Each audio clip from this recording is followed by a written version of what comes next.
Okay. Yes. Okay, so this says Maitreya Uvacha Priyaya Priyam Anvityam Kardamo Yogam Astita Vimanam Kama Gam Shatas Tarhi Eva Vira Tarat. Okay. Maitreya continued, O Vidura, seeking to please his beloved wife, the sage Kardama exercised his yogic power and instantly produced an aerial mansion that could travel at his will. Purport by his divine grace, A.C. Bhaktivedanta Swami Prabhupada. Here, the words yogam astita are significant. The sage Kardama was completely perfect in yoga. As the result of real yoga practice, there are 8 kinds of perfection. The yogi, the yogi can become smaller than the smallest, greater than the greatest, or lighter than the lightest. He can achieve anything he likes. He can even he can create even a planet. He can establish influence over anyone, etc. In this way, yogic perfection is achieved. And after this, one can achieve the perfection of spiritual life. Thus, it was not very wonderful for Kardama Muni to create a mansion in the air, according to his own desire, to fulfill the desire of his beloved wife. He at once created the palace, which is described in the following verses. Text number 13. So we're reading from Canto 3, chapter 23, text number 13. And Kardama Muni is constructing a wonderful airplane for his wife. It was a wonderful structure, bedecked with all sorts of jewels, adorned with pillars of precious stones, capable of yielding whatever one desired. It was equipped with every form of furniture and wealth, which tended to increase in the course of time. Wow, this is an amazing airplane. Purport by His Divine Grace, A.C. Bhaktivedanta Swami Prabhupada. The castle created in the sky by Kardama Muni may be called a castle in the air. But by his mystic power of yoga, Kardama Muni actually constructed a huge castle in the air. To our feeble imagination, a castle in the sky is a possibility. But if we scrutinizingly consider the matter, we can understand that it is not impossible at all. If the Supreme Personality of Godhead can create so many planets, carrying millions of castles in the air, a perfect yogi like Kardama Muni can easily construct one castle in the air.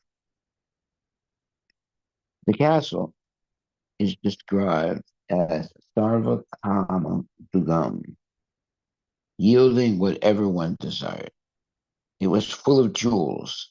Even the pillars were made of pearls and valuable stones. These valuable jewels and stones were not subject to deterioration, but were everlastingly and increasingly opulent. We sometimes hear of castles thus bedecked on the surface of the earth also. The castle is constructed by Lord Krishna for his 16,108 wives, were so bedecked with jewels that there was no need of lamplight during the night. So it's full of light. Okay, so text 14 and 15. The castle was fully equipped with all necessary paraphernalia. and it was pleasing in all seasons. It was decorated all around with flags, festoons, and artistic work of variegated colors. It was further embellished with wreaths of charming flowers that attracted sweetly humming bees, and with tapestries of linen, silk, and various other fabrics. Text number 16. The palace looked charming, with beds, couches, fans, and seats, all separately arranged in 7 stories. It is understood from this verse that the castle had many stories. The words upari, upari, vinyasta indicate that skyscrapers are not newly invented. Even in those days, millions of years ago, the ideal, the idea, the idea of building many-storied houses was current. They contained not merely 1 or 2 rooms, but many different apartments, and each was completely decorated with cushions, bedsteads, sitting places, and carpets. Text 17. Its beauty was enhanced by artistic engravings, and here and there on the walls, the floor, I'm sorry, and here and there on the floor, on the walls. Its beauty was enhanced by artistic engravings here and there on the walls. The floor was of emerald and coral daisies. Purport. At the present moment, people are very proud of their architectural art. Yet, floors are generally decorated with colored cement. It appears, however, that the castle constructed by the yogic powers of Kardama Muni had floors of emerald and coral daisies. In other words, beautiful flowers and beautiful jewelry. Text 18. The palace was very beautiful, and its coral thresholds at the entrances and its doors bedecked with diamonds. Gold pinnacles crowned its domes of sapphire. Text 19. With the choicest rubies set in its diamond wall, it appeared as though possessed of eyes. It was furnished with wonderful canopies and greatly valuable gates of gold. Purport by Srila Prabhupada. Artistic jewelry and decorations giving the appearance of eyes are not imaginary. Even in recent times, the Mughal emperors constructed their palaces with decorations of jeweled birds and eyes made of valuable stone. These stones have been taken away by the authorities, but the decorations are still present in some of the castles constructed by the Mughal emperors in New Delhi. The royal palaces were built with jewels and rare stones resembling eyes, and thus at night they would give off reflective light without need of lamps. Haribol. Text 20. Here and there in that palace were multitudes of live swan and pigeons, as well as artificial swan. And pigeons were so lifelike that the real swans rose above them again and again, thinking them live birds like themselves. Thus, the palace vibrated with the sounds of these birds. Text 21. The castle had pleasure ground, resting chambers, bedrooms, and inner and outer yards designed with the eye to comfort. All this caused astonishment to the sage himself. Purport by Srila Prabhupada. Kardama Muni, being a saintly person, was living in a humble hermitage, but when he saw the palace constructed by his yogic powers, which was full of resting rooms, rooms for sex enjoyment, and inner and outer yards, he himself was astonished. This is the way of a God gifted person. A devotee like Kardama Muni exhibited such opulence by his yogic power at the request of his wife, but when the opulence was produced, he himself could not understand how such manifestations could be possible. When a yogi's power is exhibited, the yogi himself is sometimes astonished. Text 22. When he saw Devahuti looking at the gigantic opulent palace with a displeased heart, Kardama Muni could understand her feelings because he could study the heart of anyone. Thus, he personally addressed his wife as follows. Purport by Srila Prabhupada, text 22. Devi Huti had spent a long time in the hermitage, not taking much care of her body. She was covered with dirt, and her clothing was not very nice. Kardama Muni was surprised that he could produce such a palace, and similarly his wife, Devahuti, was also astonished. How could she live in that opulent palace? Kardama Muni could understand her astonishment, and thus he spoke as follows. Text 23. My dear Devahuti, you look very much afraid. First bathe in the lake Bindu Sarovara, created by Lord Vishnu himself, which can grant all the desires of the human being, and then mount this airplane. It is still the system to go to places of pilgrimage and take a bath in the water there. In Vrindavana, people take baths in the river Yamuna. In other places, such as Prayaga, they take baths in the river Ganges. The word Tirtam, Asisam Yapakam, refer to the fulfillment of desires by bathing in the place of pilgrimage. Kardama Muni advised his good wife to bathe in the lake Bindusarovar so that she could revive the former beauty and luster of her body. Text 24. The lotus-eyed Devahuti accepted the order of her husband because of her dirty dress and the locks of matted hair on her head. She did not look very attractive. Purport by Srila Prabhupada. It appears that Devahuti's hair had remained uncombed for many years and had become complicated in tangles. In other words, she neglected her bodily dress and comforts to engage in the service of her husband.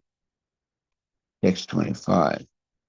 Her body was coated with a thick layer of dirt, and her breasts were discolored. She dove, however, into the lake, which contained the sacred waters of the Saraswati. In a house, wait a minute, I'm sorry. Text 26. In a house inside the lake, she saw 1,000 girls, all in the prime of youth and fragrant like lotuses.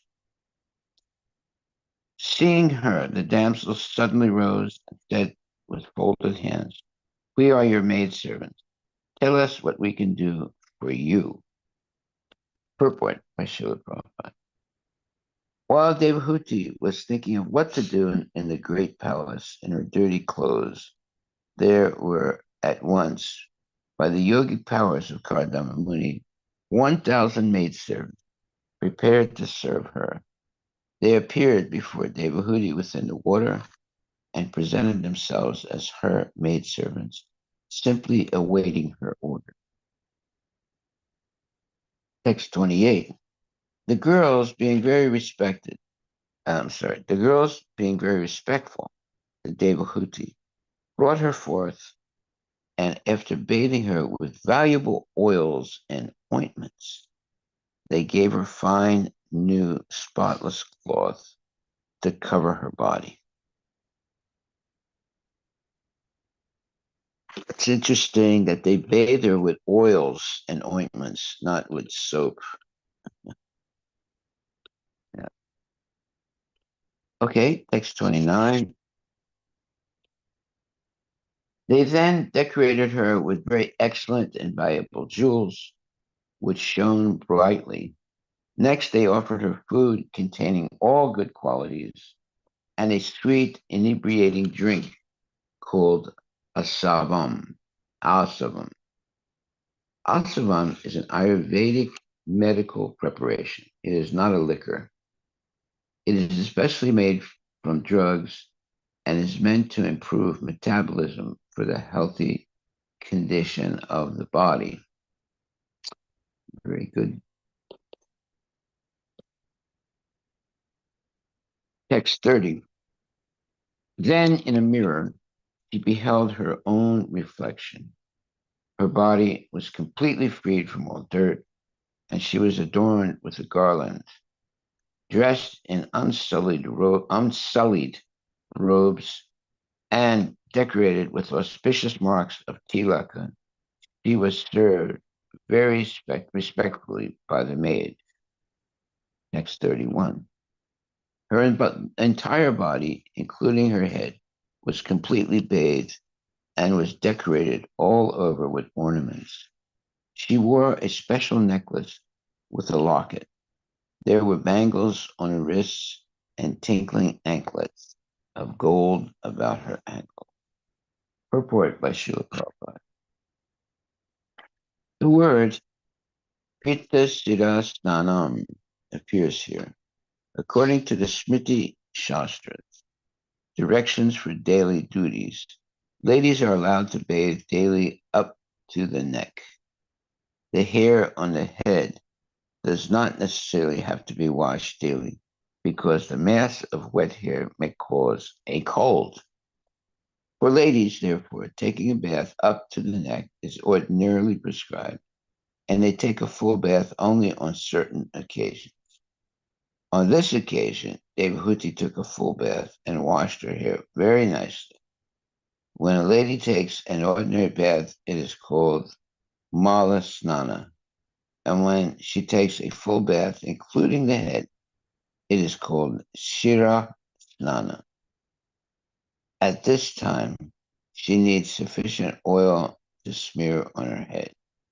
That is the direction of the commentators of Smriti Shastra. Text 32. About her hips, she wore a girdle of gold, set with numerous jewels, and she was further adorned with a precious pearl necklace and auspicious substances. Purport by Srila Prabhupada. Auspicious substances including saffron, kunkurma, no, I'm sorry, kunkuma, and sandalwood pulp. Before taking a bath, there are other auspicious substances such as turmeric mixed with mustard seed oil, which are smeared all over the body. All kinds of auspicious substances were used to bathe Devahuti from top to toe. Text 33. Her countenance shone with beautiful teeth and charming eyebrows. Her eyes distinguished by lovely moist four corners, defeated the beauty of lotus buds. Her face was surrounded by dark curling tresses. According to Vedic culture, white teeth are very much appreciated. Devahuti's white teeth increased the beauty of her face and made it look like a lotus flower.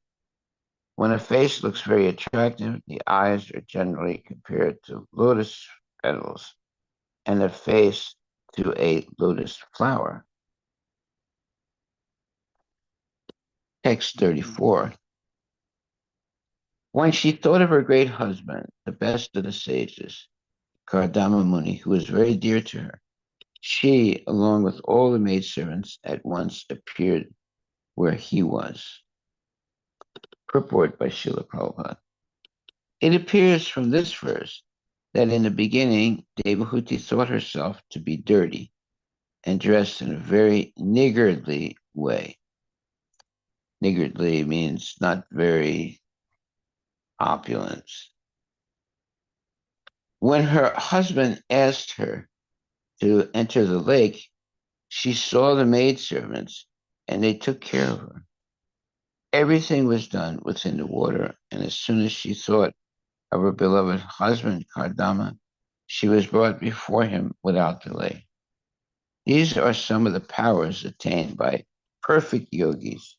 They can immediately execute anything they desire. She was amazed to find herself surrounded by 1,000 maids in the presence of her husband and to witness his yogic power. Devahuti saw everything miraculously done, yet when brought before her husband, she could understand that it was all due to his great yogic mystic power. She understood that nothing was impossible for a yogi like Kardama Muni. Text 36 and 37.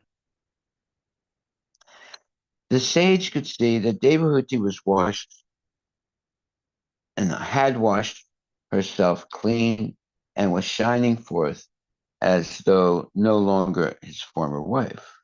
She had regained her own original beauty as the daughter of a prince.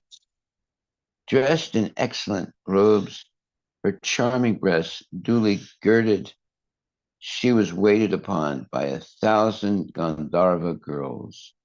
O destroyer of the enemy, his fondness for her grew, and he placed her on the aerial mansion. Purport by Srila Prabhupada. Before her marriage, when Devahuti was brought by her parents before the sage Kardama, she was the perfectly beautiful princess. And Kardama Muni remembered her former beauty. But after her marriage, when she was engaged in the service of Kardama Muni, she neglected to care for her body like a princess, since there was no means for such care. Her husband was living in a cottage, and since she was always engaged in serving him, her royal beauty disappeared and she became just like an ordinary maidservant. Now, after being bathed by the Gandharva girls, by the order of Kardama Muni's yogic power, she regained her beauty, and Kardama Muni felt attracted to the beauty she had shown before the marriage. The real beauty of a young woman is her breast. When Kardama Muni saw the breasts of his wife, so nicely decorated, increasing her beauty many times, he was attracted, even though he was a great sage. Sripada Sankaracharya has therefore warned transcendentalists that one who is after transcendental realization should not be attracted by the raised breast of a woman, because they are nothing but an interaction of fat and blood within the body. Okay, text 38. Though seemingly attracted, though seemingly attached to his beloved consort, while served by the Gandharva girls, the sage did not lose his glory, which was mastery over himself. In the aerial mansion, Kardama Muni, with his consort, shone as charmingly as the moon in the midst of the stars in the sky, which causes rows of lilies to open in pond at night. Purport by Srila Prabhupada. The mansion was in the sky, therefore the comparison to the full moon and stars is very beautifully composed. It's first. Kardama Muni looked like the full moon, and the girls who surrounded his wife, Devahuti, seemed just like the stars. On a full moon night, the stars and the moon together form a beautiful constellation. Similarly, in that aerial mansion in the sky, Kardama Muni, with his beautiful wife and the damsels surrounding them, appeared like the moon and stars on a full moon night. Text 39. In that aerial mansion, he traveled to the pleasure valleys of Mount Meru, which were rendered all the more beautiful by cool, gentle, fragrant breezes that stimulated passion. In these valleys, the treasurer of the gods, Kuvera, surrounded by beautiful women and praised by the siddhas, generally enjoys pleasure. Kardama Muni, also surrounded by the beautiful damsels and his wife, went there and enjoyed for many, many years. Purport by Srila Prabhupada. Kuvera is one of the 8 demigods who are in charge of different directions of the universe. It is said that Indra is in charge of the eastern side of the universe, where the heavenly planet or paradise is situated. Similarly, Agni is in charge of the southeastern portion of the universe. Yama, the demigod who punishes sinners, is in charge of the southern portion. Niriti is in charge of the southwestern part of the universe. Varuna, the demigod charge of the waters, is in charge of the western portion. Vayu, who controls part of the universe, and Kuvera, the treasurer of the demigods, is in charge of the northern part of the universe. All these demigods take pleasure in the valleys of Mount Meru, which is situated somewhere between the sun and the earth. In the aerial mansion, Kardama Muni traveled throughout the 8 directions controlled by the different demigods described above, and as the demigods go to Mount Meru, he also went there to enjoy life. When one is surrounded by young, beautiful girls, sex stimulation naturally becomes prominent. Kardama Muni was sexually stimulated, and he enjoyed his wife for many, many years in that part of Mount Meru. But his sex indulgence was praised by many, many siddhas, beings who have attained perfection, because it was intended to produce good progeny for the good of the universal affairs. Text 40. Satisfied by his wife, he enjoyed in that aerial mansion not only on Mount Meru, but in different gardens known as Vaishram Baka, Shurasana, Nandana, Pushpa Bhadraka, and Chaitra Ratya, and by the Manasa Sarovara Lake. Text 41. He traveled in that way through the various planets as the air passes uncontrolled in every direction. Coursing through the air in that great and splendid aerial mansion, which could fly at his will, he surpassed even the demigods. Purport by Srila Prabhupada.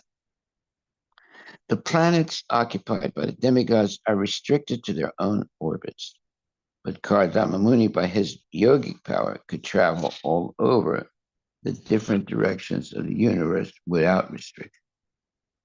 The living entities who are within the universe are called conditioned souls. That is, they're not free to move everywhere.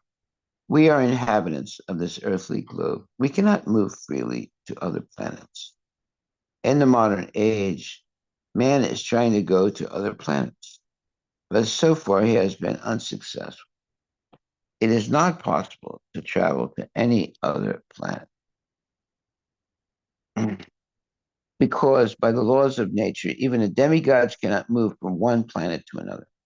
But Kardama Muni, by his yogic power, could surpass the strength of the demigods and travel in space in all directions. The comparison here is very suitable. The words yata anila indicate that as the air is free to move anywhere without restriction, so Kardama Muni unrestrictedly traveled in all directions of the universe. Text 42. While it is difficult to achieve for determined men who have taken refuge of the Supreme Personality of Godhead's lotus feet, his feet are the source of sacred rivers like the Ganges, which put an end to the dangers of mundane life. Purport by Srila Prabhupada. The words Air Asritas Tirthapadas Sharana are significant here. The Supreme Personality of God is known as Tirthapada. The Ganges is called a sacred river because it emanates from the toe of Vishnu. The Ganges is meant to eradicate all the material distresses of the conditioned souls for all living entities, for any living entity. Therefore, who has taken shelter of the holy lotus feet of the Lord, nothing is impossible. Kardama Muni is special, not because he was a great mystic, but because he was a great devotee. Therefore, it is said here that for a great devotee like Kardama Muni, nothing is impossible. Although the yogis can perform wonderful feats, as Kardama has already displayed, Kardama was more than a yogi because he was a great devotee of the Lord. Therefore, he was more glorious than any ordinary yogi, as it is confirmed in Bhagavad Gita. Out of the many yogis, he who is a devotee of the Lord is first class. For a person like Kardama Muni, there is no question of being conditioned. He was already a liberated soul and better than the demigods, who are also conditioned. Although he was enjoying with his wife and many other women, he was above material conditional life. Therefore, the word Vyasanadhyaya is used to indicate that he was beyond the position of a conditioned soul. He was transcendental to all material limitation. Text 43. After showing his wife the globe of the universe and its different arrangements, full of many wonders, the great yogi Kardama Muni returned to his own hermitage. All the planets are here described as Gola, round. Every planet is round, and each planet is a different shelter, just like islands in the great ocean. Planets are sometimes called Dwipa or Varsa. The Earth planet is called Bharata Varsa because it was ruled by the king Bharata. Although another significant word used in this verse is Bhav Ascharya, many wonderful things. This indicates that the different planets are distributed all over the universe in the 8 directions. And each and every one of them is wonderful in itself. Each planet has its particular climatic influences and particular types of inhabitants and is completely equipped with everything, including the beauty of the season. In the Brahma Samhita 5.40, it is similarly stated, Vibhuti Binam, on each and every planet there are different opulences. It cannot be expected that one planet is exactly like another. By God's grace, by nature's law, each and every planet is made differently and has different wonderful features. All such wonders were personally experienced by Kardama Muni while he traveled with his wife, yet he could return again to his humble hermitage. He showed his princess wife that although he was living in the hermitage, he had the power to go everywhere and do anything by mystic yoga. That is the perfection of yoga. One cannot become a perfect yogi simply by showing some sitting posture, nor by such sitting postures or so-called meditation can one become God, as is being advertised. Foolish persons are misled into believing that simply by some caricature of meditation and sitting postures, one can become God within 6 months. Here is the example of a perfect yogi. He could travel all over the universe. Similarly, there is a description of Durvasa Muni, who also traveled in space. Actually, the perfect yogi can do that. But even if one can travel all over the universe and show wonderful feats like Kardama Muni, he cannot be compared to the supreme personality of Godhead, whose power and inconceivable energy can never be attained by any conditioned or liberated soul. By the actions of Kardama Muni, we can understand that in spite of his immense mystic power, he remained a devotee of the Lord. That is the real position of every living entity. Text 44. After coming back to his hermitage, he divided himself into 9 personalities just to give pleasure to Deva, the daughter of Manu, who was eager for sex life. In that way, he enjoyed with her for many, many years, which passed just like a moment. Purport by Srila Prabhupada. Here, the daughter of Swayambhuva Manu, Devahuti, is described as Shura Tot Sukha. After traveling with her husband all over the universe, in Mount Meru and the beautiful gardens of the heavenly kingdoms, she naturally became sexually stimulated. And in order to satisfy her sexual desire, Kardama Muni expanded himself into 9 forms instead of 1. He became 9, and 9 persons had sexual intercourse with Devahuti for many, many years. It is understood that the sexual appetite of a woman is 9 times greater than that of a man. That is clearly indicated here. Otherwise, Kardama Muni would have had no reason to expand himself into 9. Here, another example of yogic power, as the Supreme Personality of Godhead can expand himself in millions of forms. A yogi can also expand up to 9 forms, but not more than that. Another example is that of Sobari Muni. He also expanded himself into 8 forms. But however powerful a yogi may be, he cannot expand himself in more than 8 or 9 forms. The Supreme Personality, Godhead, however, can expand himself into millions of forms, Ananta Rupa, innumerable, countless forms. As stated in Brahma Samhita, no one can compare to the Supreme Personality of Godhead by any conceivable energetic manifestation of power. Okay, text 45. In that aerial mansion, Devahuti, in the company of her husband, or her handsome husband, situated on an excellent bed that increased sexual desires, could not realize how much time was passing. Purport. Sex indulgence is so enjoyable for the materialistic people that when they engage in such activities, they forget how time is passing. Saint Kardama and Devahuti, in their sex indulgence, also forgot how time was passing by.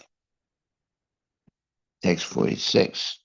While the couple who eagerly longed for sexual pleasure were thus enjoying themselves by virtue of mystic powers, 100 autumns passed like a brief span of time. Text 47. The powerful Kardama Muni was the knower of everyone's heart, and he could grant whatever one desired. Knowing the spiritual soul, he regarded her as half of his body. Dividing himself into 9 forms, he impregnated Devahuti with 9 discharges of semen. Purport by Srila Prabhupada. Since Kardama Muni could understand what Devahuti wanted, that Devahuti wanted many children. At the first chance, he begot nine children at one time. He is described here as Vibhu, the most powerful master. By his yogic power, he could at once produce nine daughters in the womb of Devahuti. Well, this is a very interesting point. The uh, power of a real yogi is, uh, let's say, supernatural. And obviously, Kardama Muni and Devahuti are very exceptional people.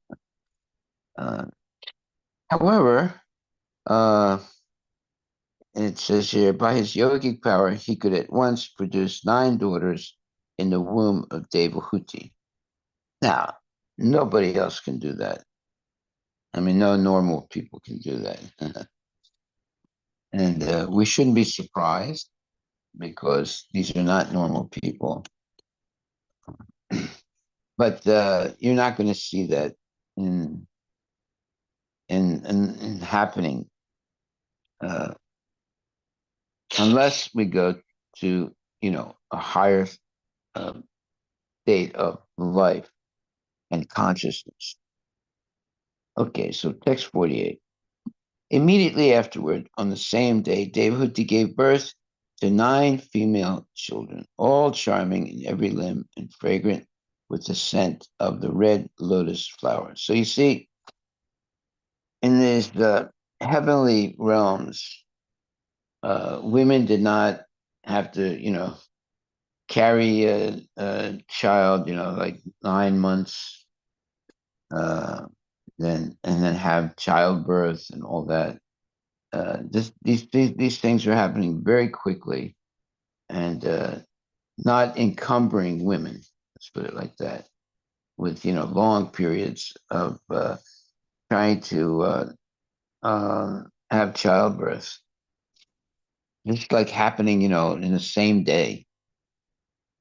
Uh, Immediately afterward, on the same day, Devahuti gave birth to nine female children, all charming in every limb and fragrant with the scent of the red lotus flower. Now, anyone reading this, any normal person will say, well, this is all mythology. It has nothing to do with reality. But no, these are, I mean, you can just see there are higher levels of existence in this material world. And it's not the spiritual world, but it's the material world. But there are uh, much more uh, places where there are more powerful living entities. Devahuti was too sexually excited, and therefore she discharged more ova, and nine daughters were born. It is said in the Smriti Shastra as well as in the Ayurveda that when the discharge of the male is greater, male children are begotten. But when the discharge of the female is greater, female children are begotten. It appears from the circumstances that Devahuti was more sexually excited, and therefore she had nine daughters at once. All the daughters, however, were very beautiful, and their bodies were nicely formed. Each resembled a lotus flower and was fragrant like a lotus. Text 49. When she saw her husband about to leave home, she smiled externally, but at heart she was agitated and distressed.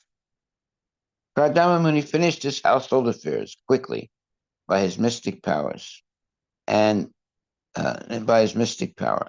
The building of the castle in the air, traveling all over the universe with his wife,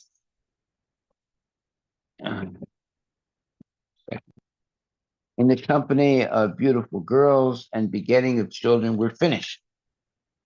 And now, according to his promise, to leave home for his real concern of spiritual realization after impregnating his wife, She was about to go away. Seeing her husband about to leave, Devahuti was very disturbed, but to satisfy her husband, she was smiling. The example of Kardamamuni should be understood very clearly. A person who whose main concern is Krishna consciousness, even if he is entrapped in household life, should always be ready to leave household enticement as soon as possible. That's a very that's one of the statements. That's a statement that all wives of devotee husbands is harrowing. She stood and scratched the ground with her foot, which was radiant with the luster of her gem-like nails. Her head bent down. She spoke in slow yet charming accents, suppressing her tears. Purport by Srila Prabhupada. Yeah, this is very interesting points. Sometimes women that are very, let's say, distressed, they sort of scratch the ground with their foot. Devahuti was so beautiful that her toenails appeared just like pearls. And as she scratched the ground, it appeared as if pearls had been thrown on the ground. When a woman scratches the ground with her foot, it is a sign that her mind is very disturbed. These signs were sometimes exhibited by the gopis before Krishna. When the gopis came in the dead of night and Krishna asked them to return to their homes, the gopis also scratched the ground like this because their minds were very disturbed. Text 51.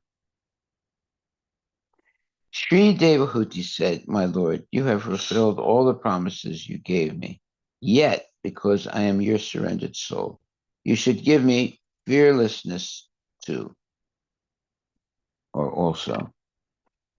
Purport. Devahuti requested her husband to grant her something without fear. As a wife, she was a fully surrendered soul to her husband, and it is the responsibility of the husband to give his wife fearlessness. How one awards fearlessness to a subordinate is mentioned in the fifth canto of Srimad Bhagavatam. One who cannot get free from the clutches of death is dependent, and he should not become a spiritual master, nor a husband, nor a kinsman, nor a father, nor a mother, etc. It is the duty of the superior to give fearlessness to the subordinate. To take charge of someone, therefore, either a father, mother, spiritual master, relative, or husband, one must accept the responsibility to give his ward freedom from the fearful situation of material existence. Material existence is always fearful, full of anxiety.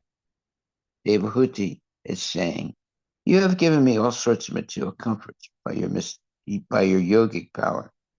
And since you are now prepared to go away, you must give me your last award so that I may get free from this material condition of life." Yeah, so far they've only had daughters or girls. Now she's going to ask for a son. "My dear Brahmana, as far as your daughters are concerned, they will find their own suitable husband and go away to their respective homes. But who will give me solace after your departure as a sannyasi?" Purport by Srila Prabhupada. It is said that the father himself becomes the son in another form. The father and son are therefore considered to be non-different. A widow who has her son is actually not a widow because she has the representative of her husband. Similarly, Devahuti is indirectly asking Kardama Muni to leave a representative so that in his absence she might be relieved of her anxieties by a suitable son. A householder is not expected to remain home for all his days. After getting his sons and daughters married, A householder can retire from household life, leaving his wife in the charge of the grown-up sons. That is the social convention of the Vedic system. Devahuti is indirectly asking that in his absence from home, there be at least one male child to give her relief from her anxiety. Yeah, so far she's only had girls.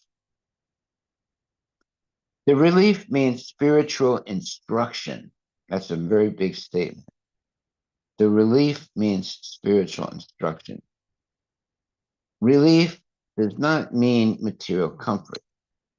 Material comforts will end with the end of the body, but spiritual instruction will not end. It will go on with the spirit soul. Instruction and spiritual advancement is necessary, but without having a withered son, how could Devahudi advance spiritual knowledge? Okay, this is a good question. It is the duty of the husband to liquidate his debt to his wife.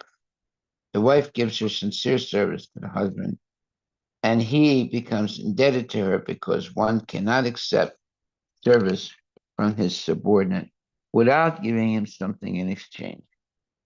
The spiritual master cannot accept service from a disciple without awarding him with spiritual instruction. That is the reciprocation of love and duty. Thus, Devahuti reminds her husband, Kardama Muni, that she has rendered him faithful service, even considering the situation on the basis of liquidating his debt toward his wife. He must give a male child before he leaves. Indirectly, Devahuti requests her husband to remain at home a few days more, or at least until a male child is born. Until now, text 53, until now, we have simply wasted so much of our time in sense gratification, neglecting to cultivate knowledge of the Supreme Lord. Purport by Srila Prabhupada. Human life is not meant to be wasted, like that of the animals, in sense gratificatory activities. Animals always engage in sense gratification, eating, sleeping, fearing, and mating. But that is not the engagement of the human being. Although, because of the material body, there is need of sense gratification according to a regulative principle. So, in effect, Devahuti said to her husband, so far we have these daughters, and we have enjoyed material life in the aerial mansion, traveling all over the universe. These boons have come by your grace, but they have all been for sense gratification. Now, there must be something for my spiritual advancement. Devahuti is a very smart lady. Not knowing your transcendental situation, I have loved you while remaining attached to the objects of the sense. Nonetheless, let the affinity I have developed for you rid me of all fear. Devahuti, purport, Devahuti is lamenting her position. As a woman, she had to love someone. Somehow or other, she came to love Kardama Muni. But without knowing of his spiritual advancement, Kardama Muni could understand Devahuti's heart. Generally, all women desire material enjoyment. They are called less intelligent because they are mostly prone to material enjoyment. Devahuti laments because her husband had given her the best kind of material enjoyment, but she did not know that he was so advanced in spiritual life. Her plea was that even though she did not know the glories of her great husband, because she had taken shelter of him, she must be delivered from the material entanglement. Association with a great personality is most important. In Chaitanya Charitamrita, or Chaitanya says that sadhusanga, the association of a great saintly person, is very important. because even if one is not advanced in knowledge simply by association with a great saintly person, one can immediately make considerable advancement in spiritual life. As a woman, as an ordinary wife, Devahuti became attached to Kardama Muni in order to satisfy her sense enjoyment and other material necessities. But actually, she associated with a great personality. Now she understood this, and she wanted to utilize the advantage of the association of her great husband. Text 55, and maybe we'll stop right there on text 55. Are there any questions?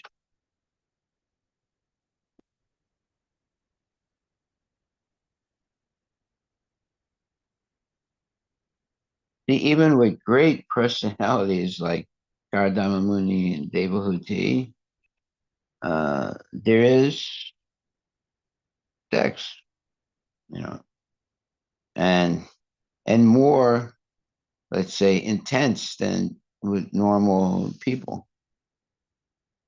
But because of their spiritual advancement, there's also intense spiritual realizations. Uh, so we have to wait and see the rest of this. It's very interesting. Okay, well, we will stop right there and get ready for Rath Yatra. Is it Rath Yatra today? Yes, ma'am. Yes. And tomorrow, both days? No, just one Today day. is Labor Saturday. Yeah. Okay. All glories to Srila Prabhupada.